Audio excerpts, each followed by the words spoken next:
The decision has been made. We are going to pour concrete.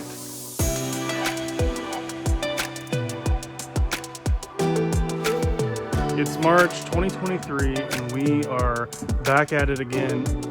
It's been a long winter. We've been hibernating. We haven't got a lot done, but we are getting very close to starting again. Plans have changed a little bit. We were gonna do that plywood slab on grade. I really wanted to give us just that peace of mind to have the concrete floor. So we are gonna pour concrete in here, and I'm gonna show you how we're gonna get this 800 square foot slab poured when the house is already up around it. It's not gonna be easy, but that's what we do.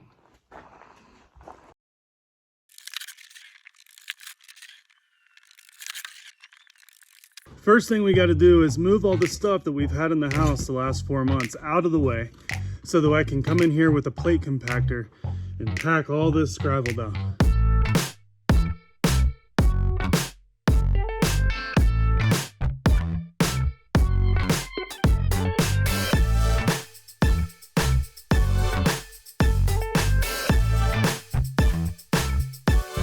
So we are confirmed next Tuesday, a week from today, we will be getting our concrete poured. So I just met with the concrete contractor earlier this morning. And so I just wanted to show you a little bit about how I'm prepping for that. So you can see here that I've cleared out the styrofoam in certain spots around the perimeter here. And that is because I am going to be putting posts at each of these spots to support my second story. What I'm gonna do is I have to put these post braces in here, these brackets, so that I can stick my 6x6 posts on here. And before, where I would be anchoring to would be right down into that styrofoam. And so that would be no good. So what I needed to do was clear out that styrofoam so that when we pour the concrete, it fills in solid here. So that when I anchor down in, it'll be going into solid concrete, which will definitely make these post brackets a lot more stable and steady. I am going to do one more sweep here while I have the plate compactor, pack it down one more time really nice and good. And then I'm gonna lay this. This is 6mm poly moisture barrier, vapor barrier that we're gonna be putting down underneath. Then we will be putting the rebar chairs on top of that, which will float the remesh here up into the middle, suspended in the middle of the concrete, which will be about a 6-inch slab all the way across through here, which will be plenty strong enough for us to build up. So there are two different runs here. You can see this side is actually going to be in my kitchen right here. This is the window for my kitchen sink. And then right here, we're going to have an island. If you have a fixed island, you actually do have to have an electrical outlet run to it.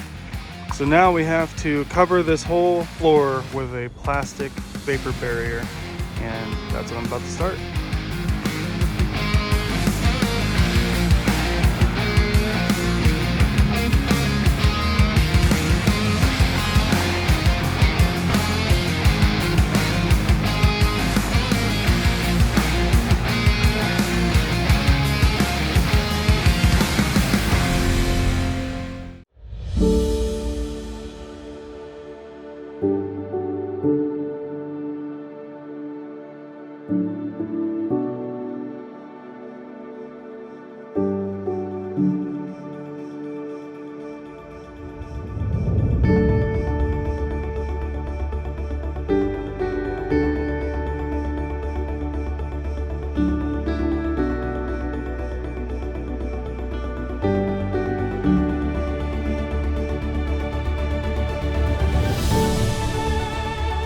All right, I wanted to give you a little bit of an update on where we are now.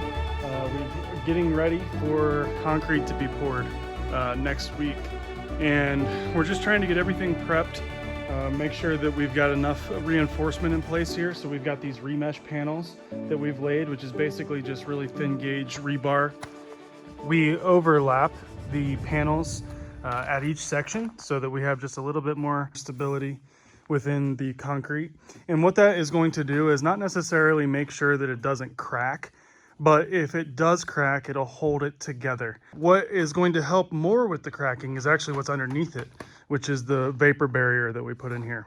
One thing that I did here was I made sure that this area here where my mechanical room is going to be does not have the remesh for a reason, in case I do need to dig this up for whatever reason down the road. So I just want to make sure I have a little bit more flexibility. I don't necessarily want to dig up that concrete once it's poured, but down the road, if I really needed to, then, you know, leaving that open and not putting remesh there is going to make it significantly easier.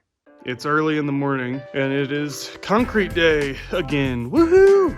We have mixed feelings about concrete day here. One of our concrete days went very poorly. One of our concrete days went really well, and we're hoping that today is another one of those days that goes really well. Luckily, it's very cold outside, which is why we can actually have the concrete trucks come up our road.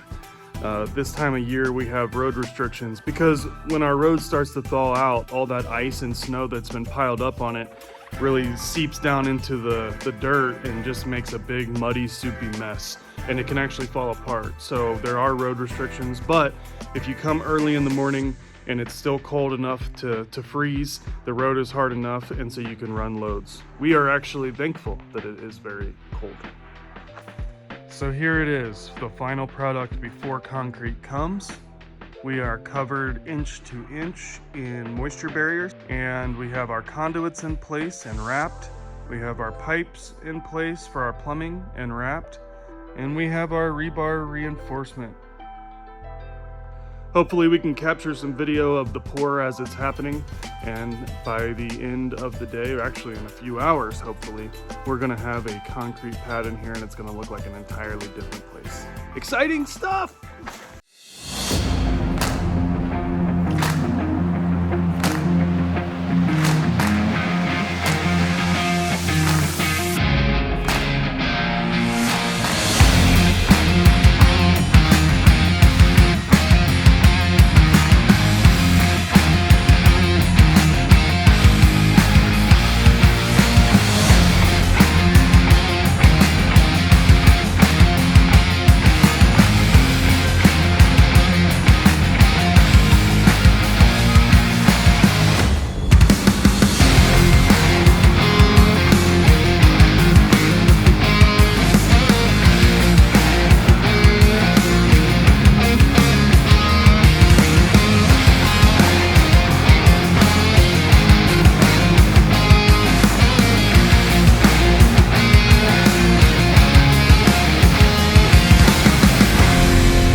Alright, so I showed a little bit in the video walking through the 3D modeling what the structure is going to be built like, and so we have to build these 3 beams that will go across widthwise. I wanted to show you a little bit about how I'm actually going to build said beams. So these beams are going to be composite beams. They're 2x10s that are glued and screwed together. I am going to be casing what will be the bottom of the beam because this will be open to structure. Right here, right here, right here. You'll see the beams running across, and this will be the bottom. And on the sides here, we will glue this together and sand it down so that the seam is less noticeable. And then this whole thing will be stained so that it looks like one solid beam. All right, so I'm beam building. Here, I'm gonna show you a little bit about how I'm making all of these boards come together and look like this, and then eventually look like this, cased out. So the first thing I need to do is I need to make my cuts. I want to make sure that my outside boards here are the best looking that I can, and I know these are not like excellent looking, but I'm going to sand those down and we're going to stain them so that they're going to look really nice. So on the outside, I have one full piece that is uncut, and then I have one piece that's a little bit short. So this one has to be a little bit shorter, so I do have to make a cut on this board. And then on the other side, I have to do the same thing. So what I did was I flipped them around so that my uncut board is on that side, and my cut board is on that side so that they're swapped. And then in the middle, I have a full board right in the middle here, starting there. And then I have two shorter pieces, one there and one there. And I will be gluing and screwing into both sides.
Finally, all of the posts are here.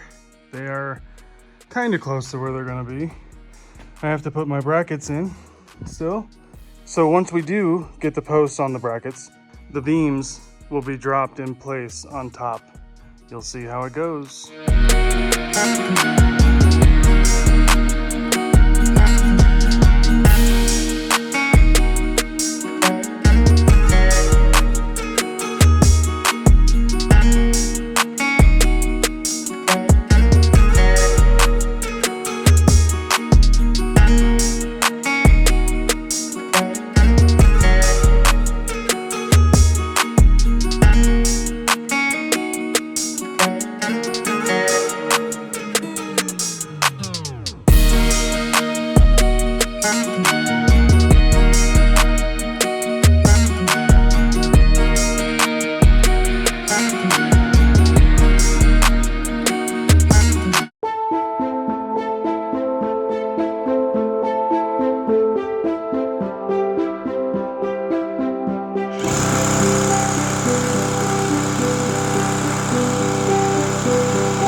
Now that our beams are looking nice and beautiful, we're going to use this piece to hoist these beams up onto the posts.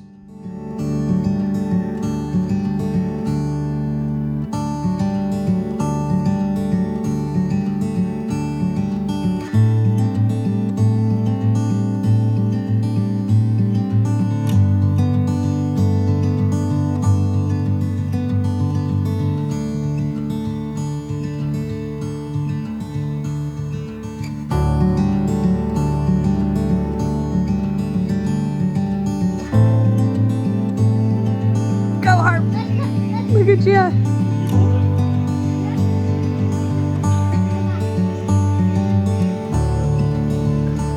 His head will be in the way.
working on my staircase here, and I have my stringers cut and in place.